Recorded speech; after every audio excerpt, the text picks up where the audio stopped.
Hey, everybody. Hope you're doing great today. I'm doing a world healing session. Client booked this, and the topic is famine. So I'm going to be taking a look at this energetically today.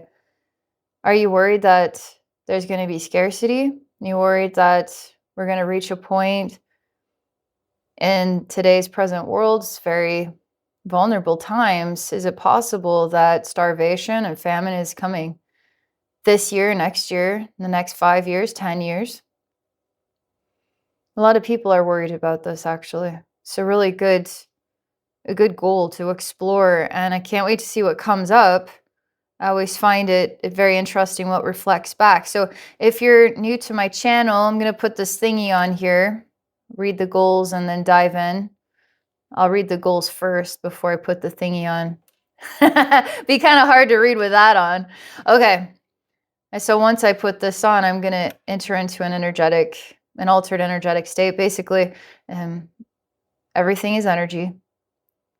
And so you can navigate information by navigating energy. You just have to be present with it. It doesn't have to look like a person. It doesn't have to have some logical way about it. It's just presence. And so when you're in alignment with presence, you can tell what the presence is expressing authentically.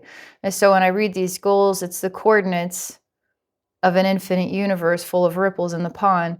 And so I'm going to be present with where I'm guided to be on this topic in order to share what wisdom I can share about it and then offer what healing I can provide. So you wrote this.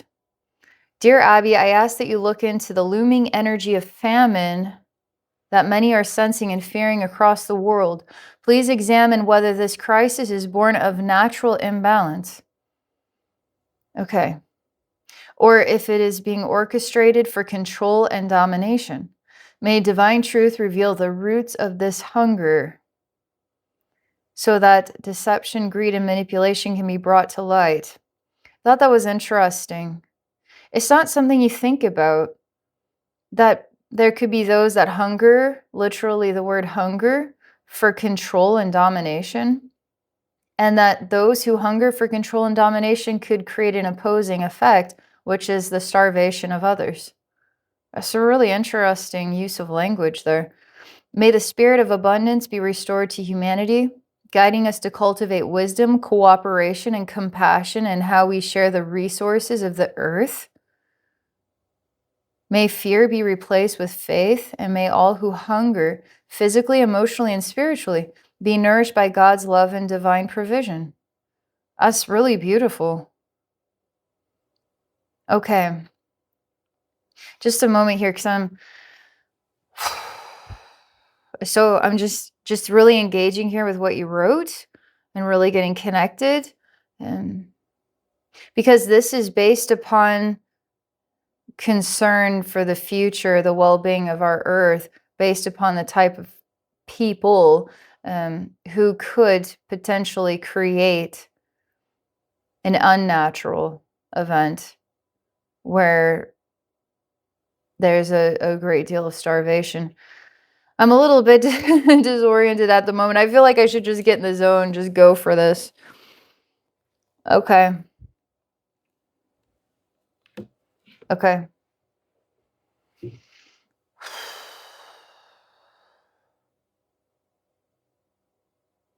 Yeah, because even as I was connecting to your goals, really taking in your language and the different pathways that you're presenting, what you're wanting to accomplish, I feel this almost like I'm turning into stone. And so if I turn to stone, it's very hard for my brain to think and my mouth to work and for me to say things quite right. And I just feel like I'm getting stiff as a stone right now. My whole body, I'm becoming dried up and like a stone. Oh.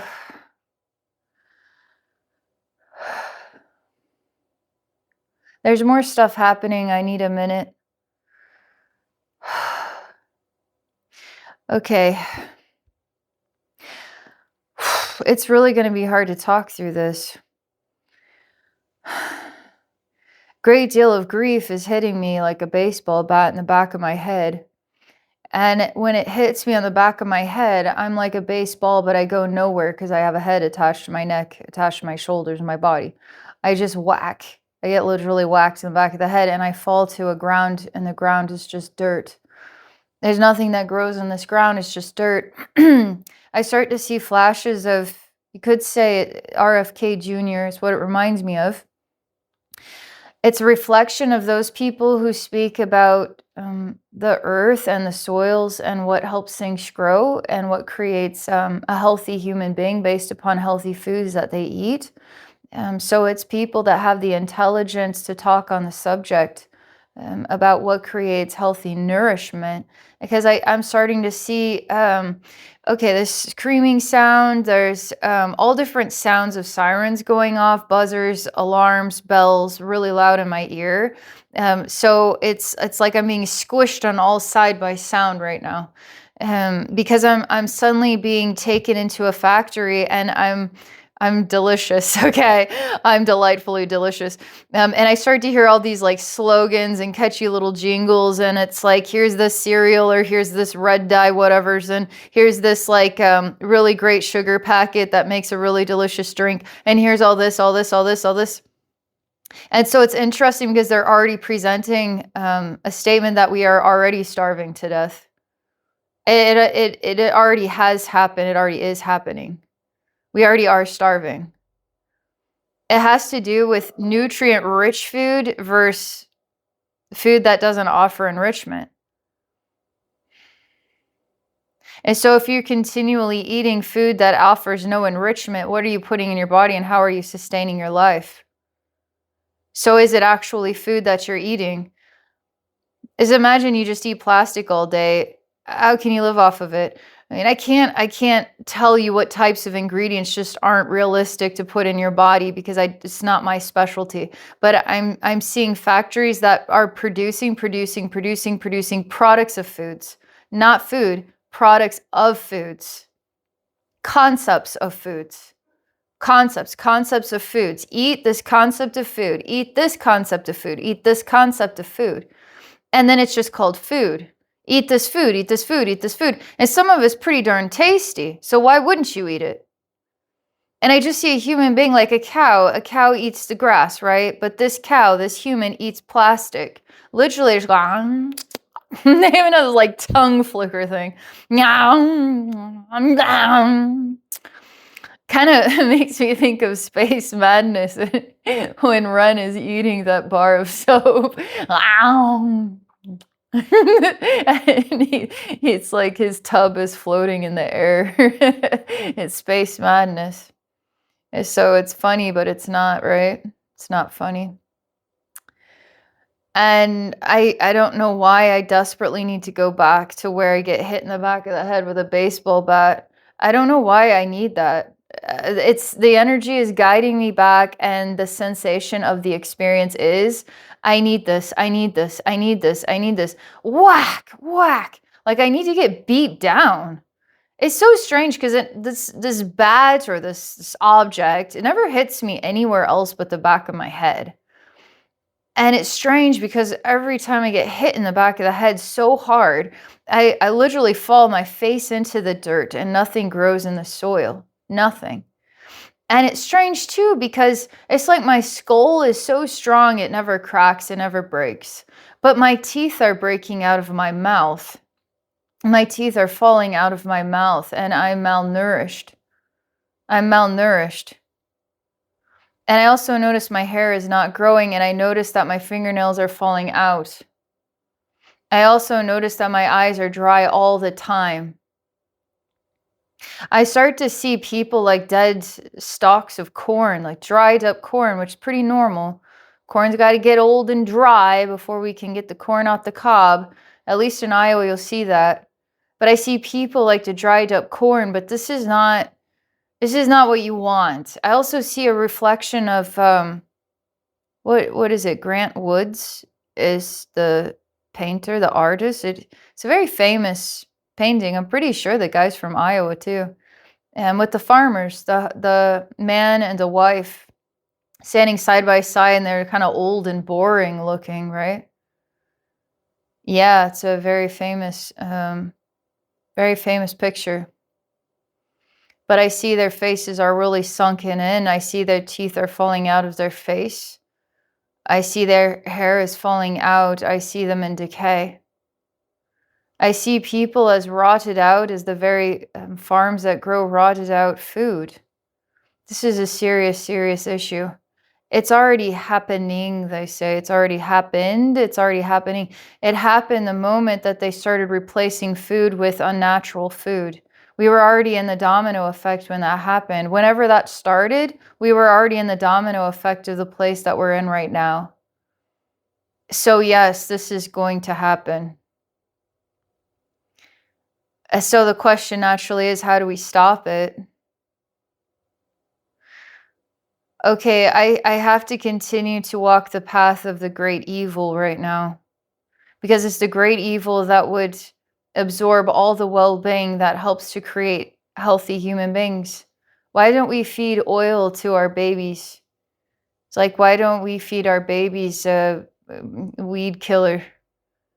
You know, what we think about babies is so sweet and innocent, and wanting them to get the best life and the best care they can, the best education, even like the best little things to make them happy, and best healthiest diet. You know, all those ways that we cherish little newborns, and but it's all of us. All of us are being bottle fed garbage. And then I see a label slapped on it, and it's a convincing slogan that this is going to give you the strong bones, and this is going to give you the healthy weight you always wanted, and this is going to be great for your eyesight, and this is the miracle foods. It's getting me sick to my stomach, because I start to see what is the miracle foods, like they say, blueberries, and you know, this, they say that about some of those fruits, you know, with the antioxidants and stuff, that I see that they're infested with an infection that we're putting into them. We're actually pumping food full of infection. See, I'm walking the pathway of the evil. Let's continue to walk the pathway. Makes us feel great inside, huh? This is just information. It's important that we look at information without, I mean, you just got to look at it. You just got to you just got to look at the information. Otherwise, you don't see it. And then what? If you don't look at the information, you don't see it. Then what? I guess it's not there. It's good to look at the information, you know? So I have to emphasize that where we are right now in the present, this is inevitable. This will happen. This is a destiny. I really don't like saying that, but that energetically is saying that, yes.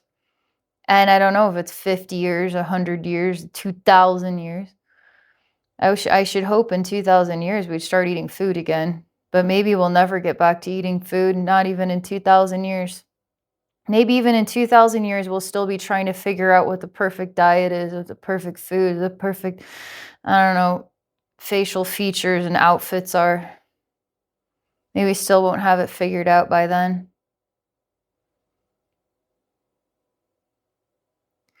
I say, okay, so I've walked this, but they say, no, you have not. And I have to actually walk as this human being on this timeline, because you're calling me to do world healing, right? So I'm going to do world healing. So I'm walking this timeline, which you could say, well, isn't that our destiny? Isn't that this timeline? I say, well, could we deviate from this timeline? Could we change things? So I'm walking this timeline. And it really sucks, I'll tell you what. And a lot of people can't care about anybody else because they can barely care about themselves. They can't care about anything. It's not just an impoverished world, as in impoverished monetary wise, like impoverished. It's impoverished, exhausted. You're always tired. You're always exhausted. You barely have the energy to scrape by. You're doing as little movement as possible. You're watching your body just fall apart. You're told that everything's fine or everything's getting better. You're just told what to believe, literally. And you just believe it, because what else can you do?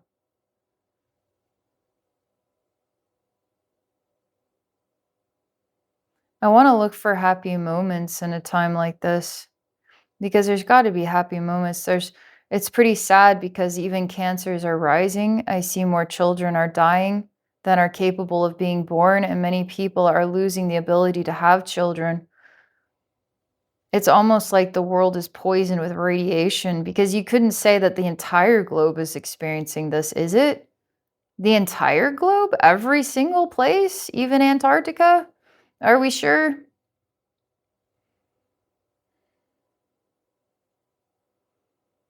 How about the people that aren't experiencing this? Is there anyone who's not experiencing this?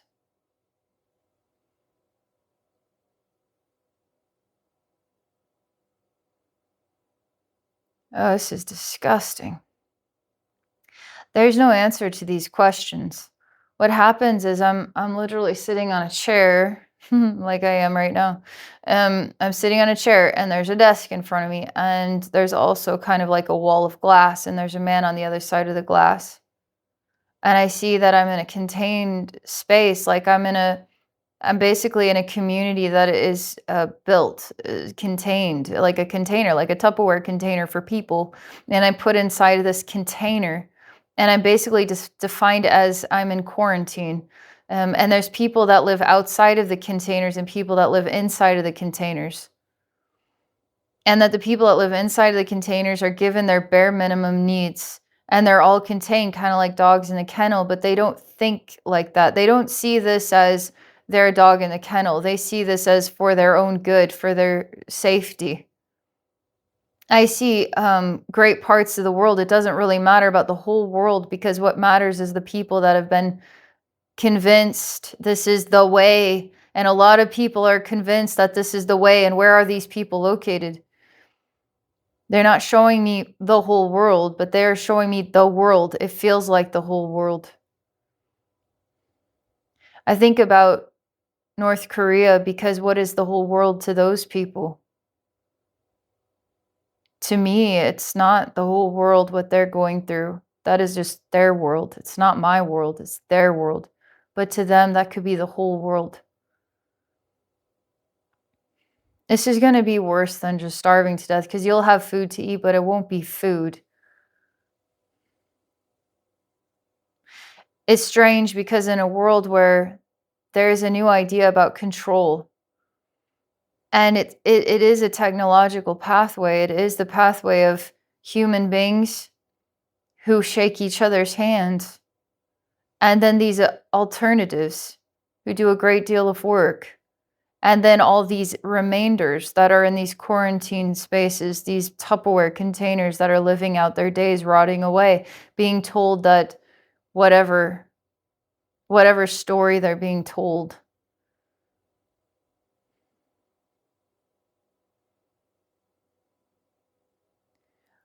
Okay. All right, so the path of evil, okay, it just never ends. I mean, I've seen so many versions of future Earth. I've seen so many versions. This is just a new one to me. It's just another version. Does it have to go in this direction? As of right now, they keep emphasizing where you stand, what foods are you eating, and then the foods that you're given. Here's the blueberries with the antioxidants. What's it being injected with as it's growing? What are you being injected with? That's the point that goes back to RFK Jr. and all those others who really understand these processes. They're the brilliant minds of these processes. I'm not a farmer. I don't understand this stuff. But I understand there are people educated and I like to hear what other people have to say, you know.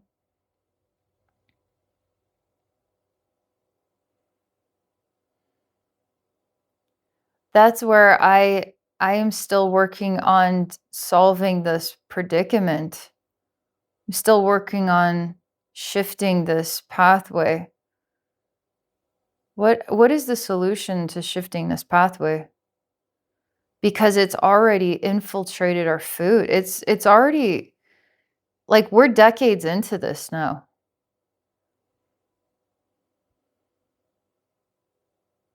It's like the evil side of of the corporate world, you know?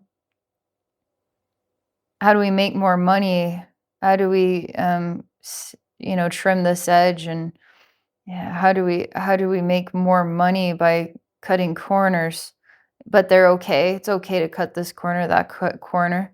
It's still acceptable. FDA said so, it's fine. And then you give a bunch of money to FDA, and now FDA changes its rule. Like, this could be happening, or it could be totally make believe.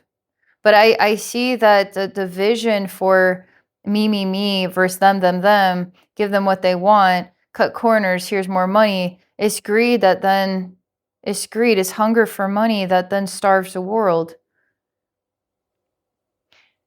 So I just okay, I'm just gonna tell you how the story ends. Wherever all of this world is it the whole world or a huge section of the world? Is it like North Korea? Is it just a section? I don't know. It won't say, but it says that all in quarantine in these Tupperware containers perish. That eventually there's just no generations left and everybody just perishes. And it's kind of a forgotten about time because it doesn't matter anyway. They were going to die out. They were going to die out. Those humans were going to die out. These humans are going to remain. It's kind of strange because what humans remain? What's the difference between those humans and these humans? What makes us different humans? These humans stay, those humans go. Those humans are gross. These humans aren't gross, but yet they're the same humans. But then there's a huge kind of like guillotine, a chopping block kind of guillotine just goes whoosh right in front of me and almost cuts my nose right off. And that guillotine separates me from them.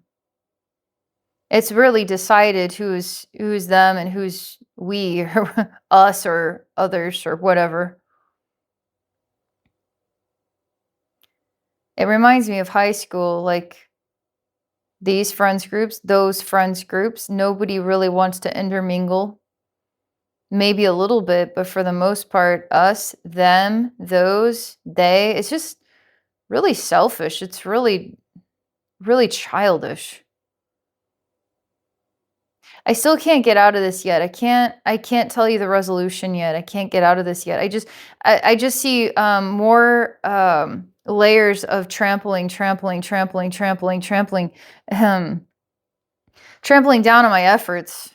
Trampling down my efforts. That means that those people who are trying to make it a better world and make the food healthy again are going to be up against a lot because the hunger for money is more important than ensuring that everybody's healthy needs are met. And so there's constant trampling going on. Like you're going to be up against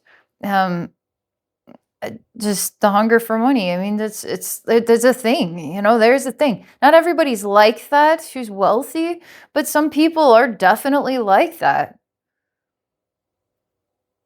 And maybe they're entitled to be like that. Maybe they just feel like, well, it's fine, and the FDA says so. It's like, what can I do to take or create or, offer something of less value that's going to make more for me? It just seems to be I'm up against this again, like layers, a trample. I can't seem to be big enough to shut this freaking thing down. That tells me that those people who are trying to be big enough to stop this, they're just not big enough yet. All right, I'm supposed to examine this as of like the next 5 years. Because right now, this is the overhead predicament for the next, what I would say, 50 to 100 years.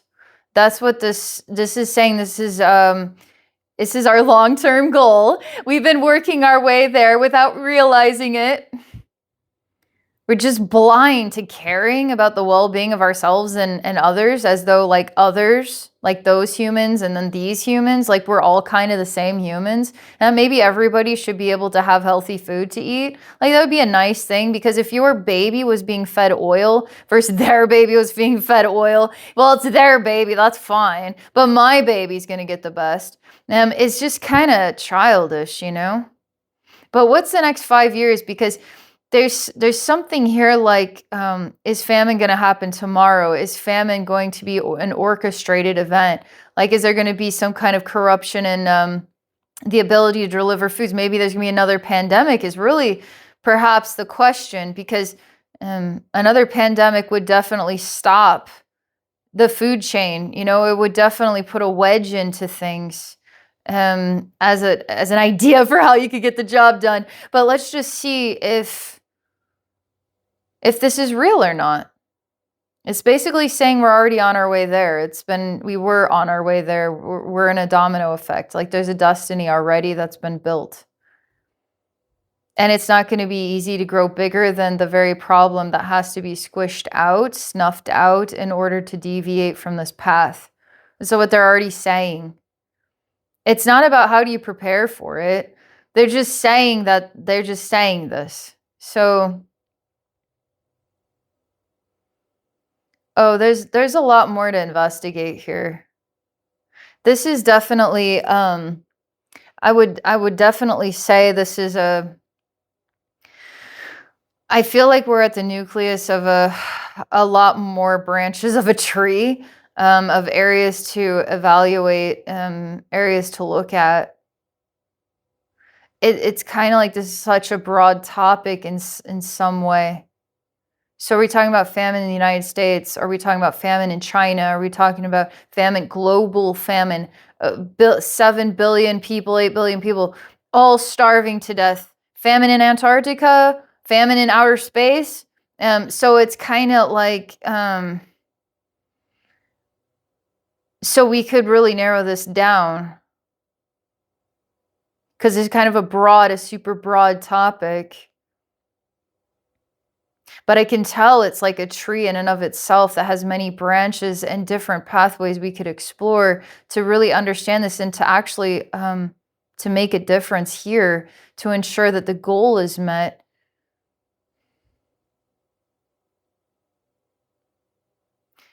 Okay, they're okay. So I was talking about, okay, why don't we navigate this for the next 5 years? And then this big like conundrum happens. Well, we're talking about it this country or that country. Are we talking about in outer space?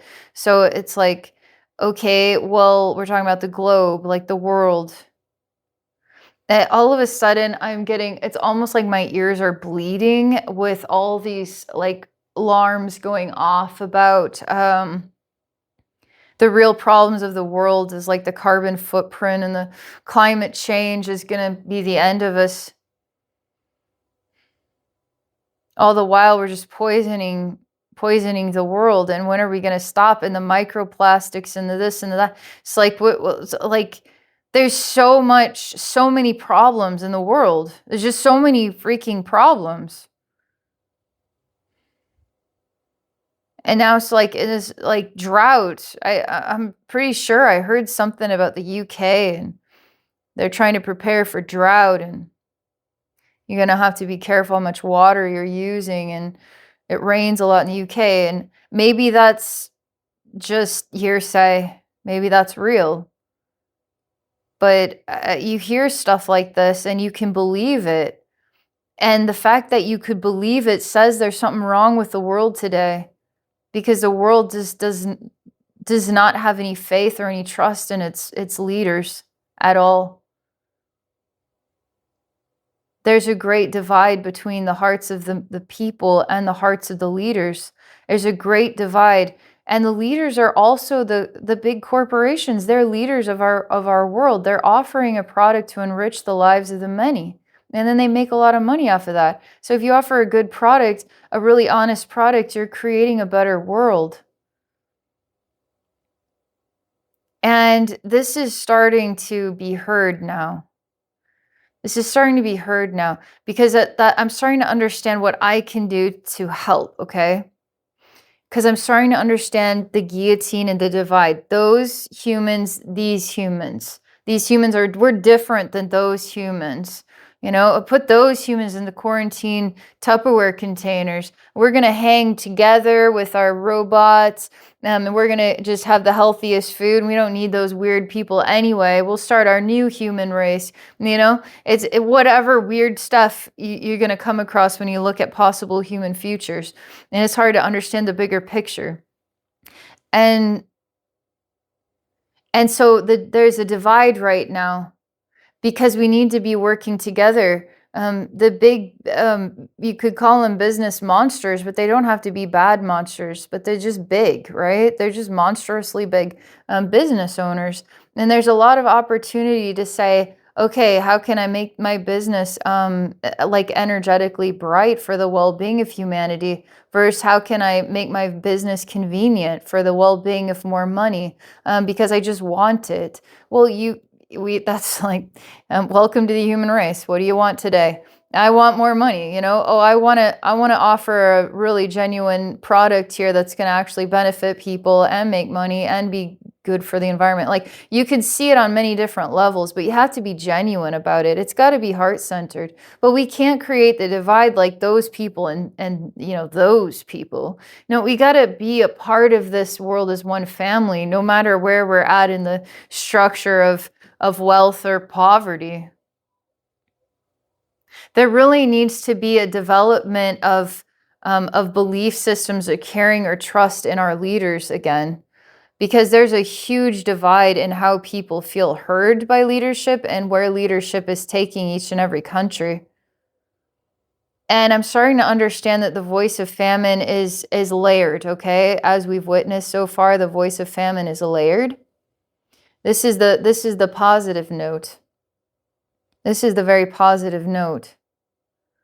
Is that a lot of what I'm walking through on the evil path is we're all muddled up with fears and we have a great deal of doubt, like the mass population has a great deal of doubt that any of these monsters that run these huge corporations are ever going to care about the well-being of anybody but themselves and their own families, and that they're just going to destroy the world, but they'll be fine because they'll afford to be fine while the rest of us just burn and die and starve to death.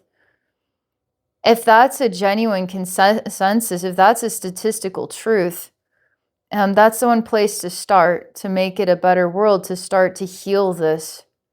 Because as the food dies, we die. But as the food is preserved, we're all preserved. And this will be, there's a paralleling mirror here to this, as you brought up about the hunger for control, for instance, or power, creates then starvation in other ways. And so what I'm supposed to do is I'm supposed to perceive the world, no matter where you are on the planet. We're all family. We're all human beings. And you can have the country and your culture and your style, and I'm going to have mine or my country, my style, whatever. But we all have human hearts. We all have human desires to be loved and to aspire to something and have a healthy family. We all desire the same things no matter what country you're in. And so I'm connecting heart to heart to heart to heart, every single person on the planet, because I'm with you. You know, on a human level, it's gonna be like, well, how are you gonna do that? Hello, I'm a soul. I'm part of the fabric of all things. It's literally part of the fabric of every single thing.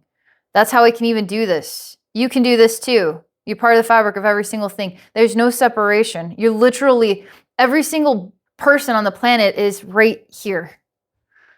I literally, where I sit is everywhere, everyone, everything, every time, every reality is right here. Same for you. Where you sit, where you are, every time, every reality, every person, everything right there. So you literally contain every single thing. And all the love inside yourself is the gift that you share with all of us, right? Or the gift that you don't share with any of us. It's a gift you might not even share with yourself. And so maybe you're starving for love. This is about food to eat, right? But love is something worth consuming if you can get it. I'm hungry for love. But it's interesting, right? Because like a homemade meal is made with love, right? Isn't that a nice thing? Isn't that oddly true? Versus go get yourself a Snicker bar. Was that made with love today? Maybe. I'm going to pause for a minute. This is giving me a great deal of hope, actually, where it was pretty obvious there was no hope. And the reason for the change is that I see the divide I see that the gap can close.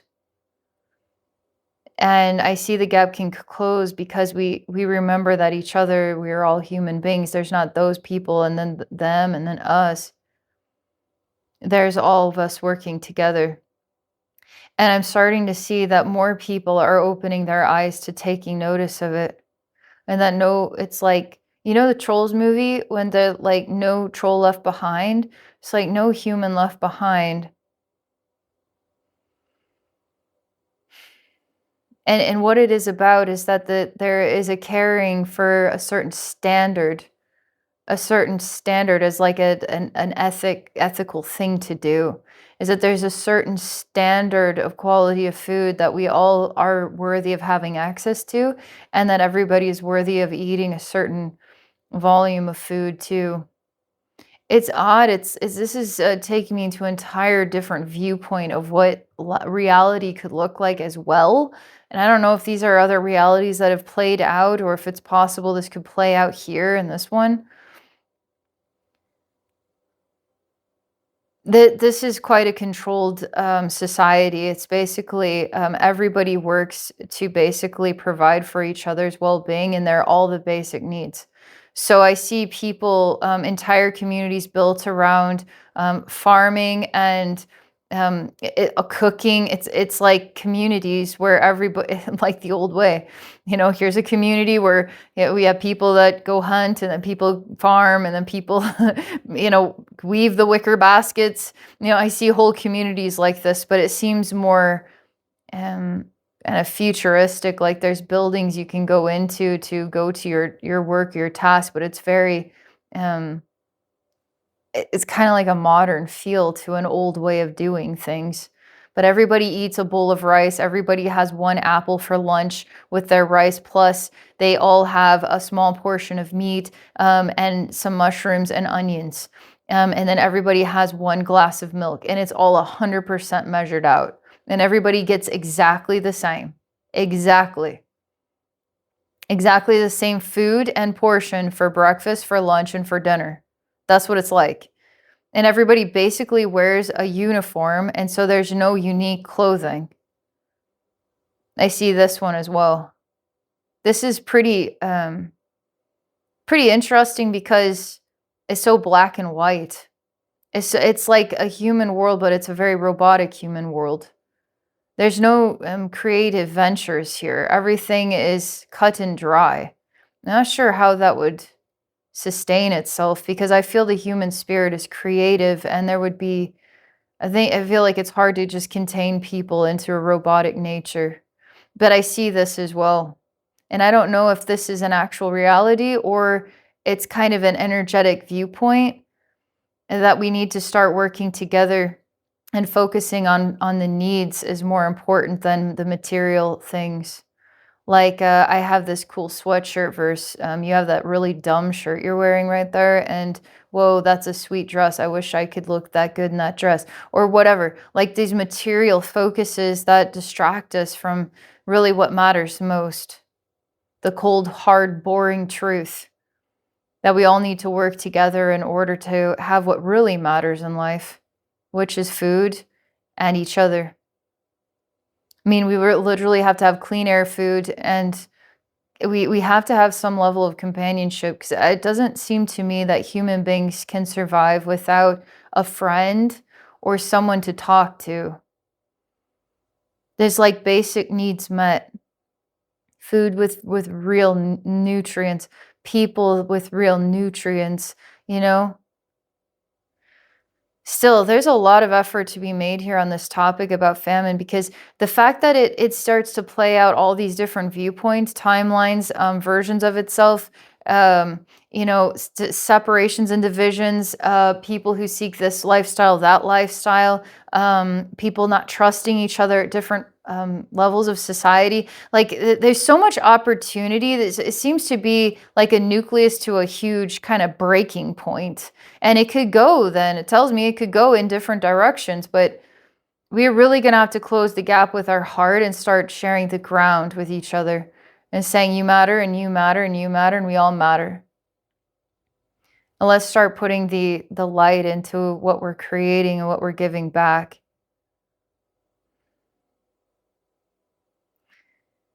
Okay. Bam. I'm gonna have to re-listen to that. That was really quite, I felt like I was kind of on the fast track. This thing, wow, it's just like so many different viewpoints. Okay, after coming full circle in that whole thing, and where at parts of this, it's like, oh yeah, this is our destiny. We've already been in famine because we're altering the well-being of the food we're eating. We might as well be eating plastic. There's this cow, it's a human, but they're eating plastic instead of grass. It's just like, oh, okay, well, we got this destiny, and then there's all this in the way. And so even those people that want to come together to create a better expectation, a higher expectation of you could just say food in general as a product or just as a natural thing that the earth offers us. God forbid, anything the earth offers us, somebody's got to own it, and then you got to pay for it. So it's not really Mother Earth that provides anymore. It's whoever decides they want to provide what they have, then now takes the role of being the provider, like Mother Earth. But this tells me that there is opportunity, there is possibility, there is a chance. Because after we go down the pathway of evil, right, things start to shift. Things start to feel hopeful. I even say it in there that, wow, I actually have hope. I have hope because I can feel the divide. I can feel the divide that is creating illusions that aren't that are preventing us from working together on the level that's actually going to benefit everyone. Whether you run a super big business or you're just someone who's a consumer of the big business, it's like we need to connect. We need to create a certain level of expectation in what we're like. Everything is getting very quiet in my head. Basically, it tells me that I've said all I need to say for this. I gotta put it in your lap. I've gotta let you do the thinking. I gotta let you spin the wheels and go around the hamster wheel for a while. I gotta let you do that. All right. Interesting topic. I feel like we could really explore this in a lot of different ways. Thank you for this opportunity. Thank you so much. For those watching, if I can help you in a session, just book one. It'd be an honor to support you. Abbey, normalswisdomquest.com. All right, have a great day, everybody.